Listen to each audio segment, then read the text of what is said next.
me casei com 9 anos de idade, contra a minha vontade. Sim, é isso mesmo. E eu era só uma menina. Eu morava em uma casa na roça, onde meu pai era caseiro e a minha mãe a faxineira. E até os meus 8 anos, né, eu mesmo com tantas dificuldades, eu era uma criança feliz. Brincava com os animais da fazenda, corria, nadava no riozinho que tinha lá perto. Eu não tinha amigos porque não tinha nenhuma casa próxima. Na escola eu sofria muito bullying, justamente por ser pobre. E não conseguia andar como as meninas, né, da minha idade. Até mesmo ter os mesmos materiais escolares que elas tinham. Mas como eu disse, eu era feliz. Mas meus pais não.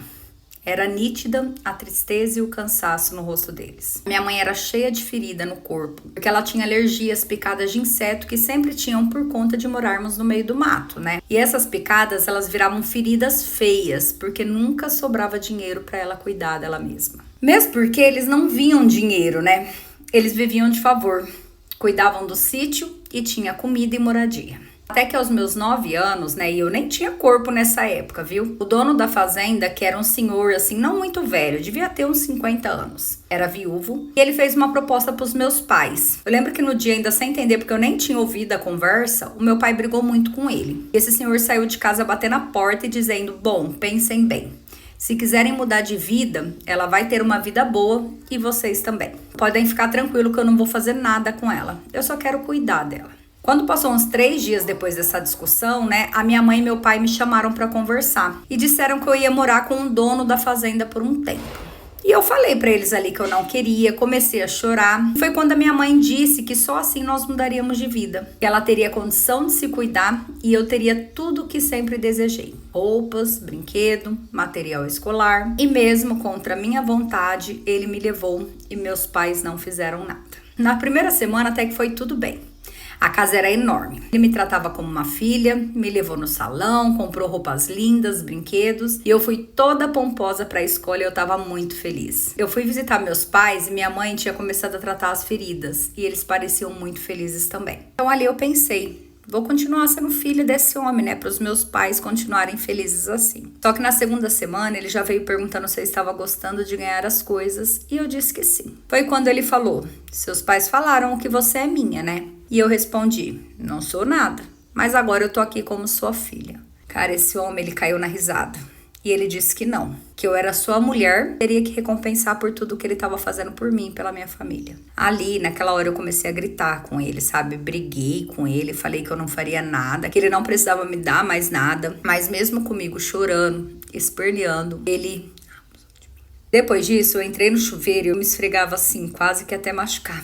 Eu chorava muito. E eu falei que eu queria ver meus pais e ele disse que não era o momento. No dia seguinte, ele já não me levou mais na escola. Naquela época não é como é hoje. Se o aluno simplesmente não fosse mais, ninguém sentia falta. Nem vinha esse negócio de conselho tutelar, saber o que estava acontecendo, nada disso. Foram 2 semanas, né, depois disso, trancada naquela casa, com ele, fazendo tudo dia e noite. Até que depois disso ele falou que iria me levar para ver os meus pais e eu tava pronta para pedir para eles me pegarem de volta. Só que quando eu cheguei, a minha mãe, assim que parecia tão bem, ao mesmo tempo tava bem abatida. E aí ela já veio me abraçando e chorando, né, me agradecendo por eu aceitar ser filha daquele homem. Foi quando ela disse que meu pai estava com câncer. Graças àquele homem, ele estava tendo um tratamento digno. Naquele momento ali eu desisti de falar tudo para ela. Aceitei que a minha sina era ficar com aquele homem. Se eu quisesse os meus pais bem, eu passei a aceitar tudo o que ele fazia, mesmo chorando sozinha depois. Ele dispensou a empregada, né? Acho que pra ela não ver o que ele fazia comigo.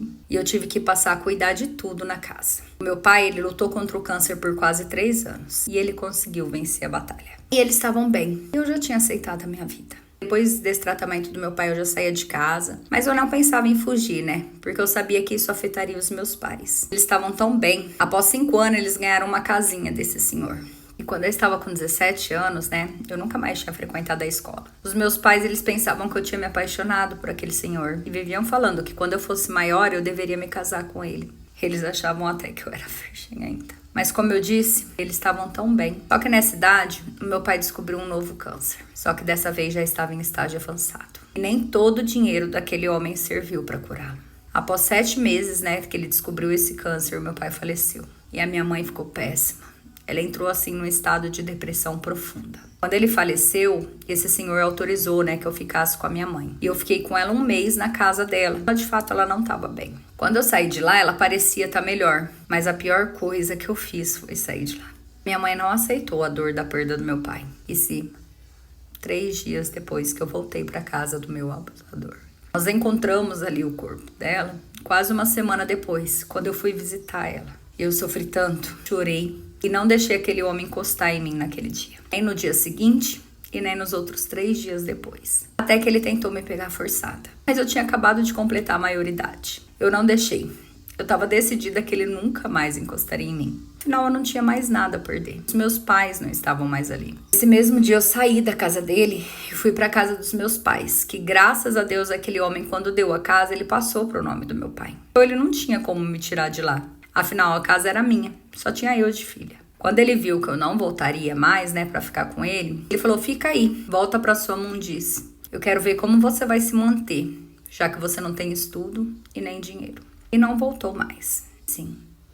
Eu tinha uma casa, mas como ele disse, eu não tinha dinheiro. Nem para pagar energia, água, eu não tinha dinheiro nem para comida. Eu comecei a ir até a cidade para procurar um serviço, mas eu não tinha nem estudo e nem experiência. Eu fiquei por uns 4 meses dependendo de ajuda de pessoas da região.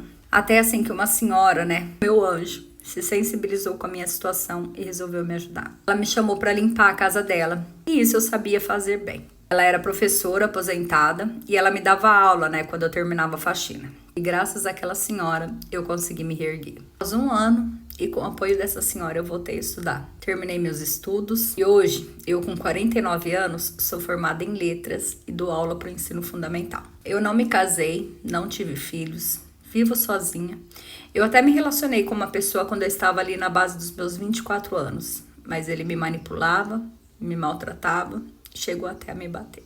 Depois disso, eu decidi que a minha melhor companhia seria eu mesma e me fechei pro amor. Eu não me vejo ficando com ninguém, mas se um dia isso acontecer, será pela vontade de Deus. Eu tô feliz, eu sinto falta dos meus pais. Eu nunca julguei eles. Eles nunca souberam o que eu passei. Eles só queriam o meu bem e eu o bem deles. Eu sei que hoje eles me olham lá em cima com orgulho, porque hoje eu posso dizer que eu tô feliz. E é isso. Essa é a minha história. Bom, essa história ela não é minha. Eu recebi de uma seguidora. Se você quiser que eu conte essa história, me mande lá no app Vizinho, que eu vou deixar o arroba aqui, ou no e-mail que eu vou deixar aqui também. Curte aí, comente pra essa seguidora. E se você não me segue, vem me seguir. Todo dia tem fofoca quentinha que eu recebo de seguidores.